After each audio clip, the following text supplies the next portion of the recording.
राधे, मैं शोभना वैष्णव आपके अपने यूट्यूब चैनल में आप सभी लोगों का स्वागत करती हूँ। बड़ों लोगों को मेरा प्रणाम, छोटों को प्यार और हम उम्र के लोगों को मेरा नमस्ते। आज मैं आपको गणेश जी को दूर्वा और मोदक चढ़ाने का महत्व क्यों है, उसकी कथा सुनाने जा रही हूँ। कृपया ध्यानपूर्वक सुने।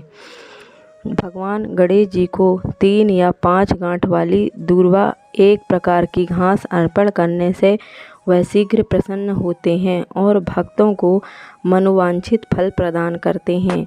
इसलिए उन्हें दूर्वा चढ़ाने का शास्त्रों में महत्व बताया गया है। इसके संबंध में पुराण में एक कथा का उल्लेख मिलता है।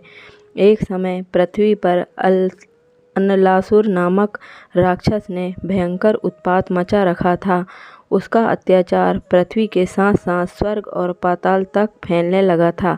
वह भगवत भक्ति व ईश्वर आराधना करने वाले ऋषि मुनियों और निर्दोष लोगों को जिंदा निगल जाता था। देवराज इंद्र ने उससे कई बार युद्ध किया, लेकिन उन्हें हमेशा परास्त होना पड़ा। अनलासुर से त्रस्त होकर समस्त देवता भगवान शिव के पास गए। उन्होंने बताया कि उसे सिर्फ गणेश ही खत्म कर सकते हैं, क्योंकि उनका पेट बड़ा है, इसलिए वे उसको पूरा निगल लेंगे। इस पर देवताओं ने गणेश जी की स्तुति कर उन्हें प्रसन्न किया। गणेश जी ने अनलासुर का पीछा किया और उसे निगल गए। इससे उनके पेट में काफ़ी जलन होने लगी। अनेक उपाय किए गए, लेकिन ज्वाला शांत न हुई। जब कश्यप ऋषि को यह बात मालूम हुई तो वे तुरंत कैलाश गए और 21 दूर्वा एकत्रित कर एक गांठ तैयार कर गणेश जी को खिलाया, जिनसे उनके पेट की ज्वाला तुरंत शांत हो गई।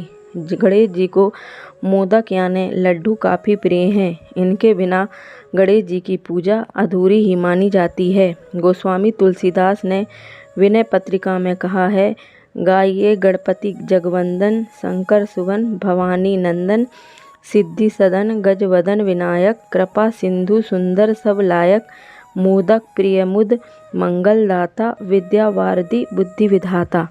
इस स्तुति में भी मोदक प्रियता प्रदर्शित होती है। महाराष्ट्र के भक्त आमतौर पर गणेश जी को मोदक चढ़ाते हैं। उल्लेखनीय है कि मोदक मैदे के खोल में रवा चीनी मावे का मिश्रण कर बनाए जाते हैं, जबकि लड्डू व मोतीचूर के बनाए हुए भी उन्हें पसंद हैं। जो भक्त पूर्ण श्रद्धा भाव से गणेश जी को मोदक व लड्डुओं का भोग लगाते हैं, उन पर वे शीघ्र प्रसन्न होकर इच्छा पूर्ति करते हैं। मोदक यानी आनंद, मोद यानी आनंद और का शाब्दिक अर्थ छोटा सा भाग मानकर ही मोदक शब्द बना है, जिसका तात्पर्य हाथ में रखने मात्र से आनंद की अनुभूति होना है। ऐसे प्रसाद को जब गणेश जी को चढ़ाया जाए तो सुख की अनुभूति होना स्वाभाविक है। एक दूसरी व्याख्या के अनुसार जैसे ज्ञान का प्रतीक मोदक मीठा होता है, वैसे ही ज्ञान का प्रसाद भी मीठा होता है। अर्थात जो भगवान को दूर्वा चढ़ाता है वह कुबेर से समान हो जाता है। जो लाजो धन लाई चढ़ाता है वह यशस्वी हो जाता है, मेधावी हो जाता है और 1000 लड्डुओं का भोग गणेश भगवान को लगाता है, वह वांछित फल प्राप्त करता है। दूर्वा या दूब बुद्धि का प्रतीक है। वह कभी भी शीघ्रता से नष्ट नहीं होती। सूख जाने पर भी वह जल से सिंचित हो तो पुनः पनप जाती है। यह औषधि के रूप में शीतल प्रभाव वाली है। गणेश जी को गुड़ भी प्रिय है। उनकी मोदक प्रियता के संबंध में एक कथा पद्म पुराण में आती है। एक बार गजानन और कार्तिकेय के दर्शन करके देवगण अत्यंत प्रसन्न हुए। उन्होंने माता पार्वती को एक दिव्य लड्डू प्रदान किया। इस लड्डू को दोनों बालक आग्रह कर मांगने लगे। तब माता पार्वती ने लड्डू के गुण बताए।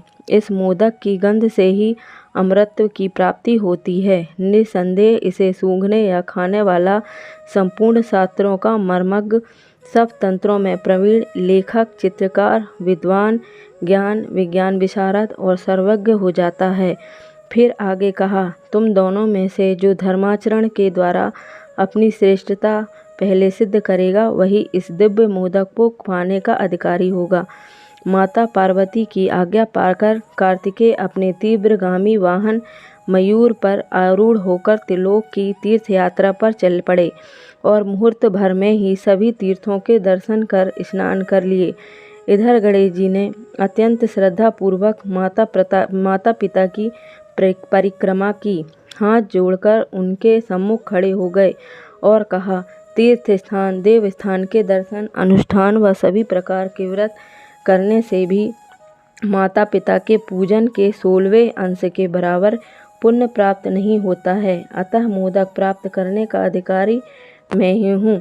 गणेश जी का तर्कपूर्ण जवाब सुनकर माता पार्वती ने प्रसन्न होकर गणेश जी को मोदक प्रदान कर दिया और कहा कि माता पिता की भक्ति के कारण गणेश की यज्ञादि सभी कार्यों में सर्वत्र अग्र पूजा होगी। बोलिए गणेश भगवान की जय। अगर आपको मेरी कथा पसंद आई हो तो प्लीज़ लाइक करें, शेयर करें और सब्सक्राइब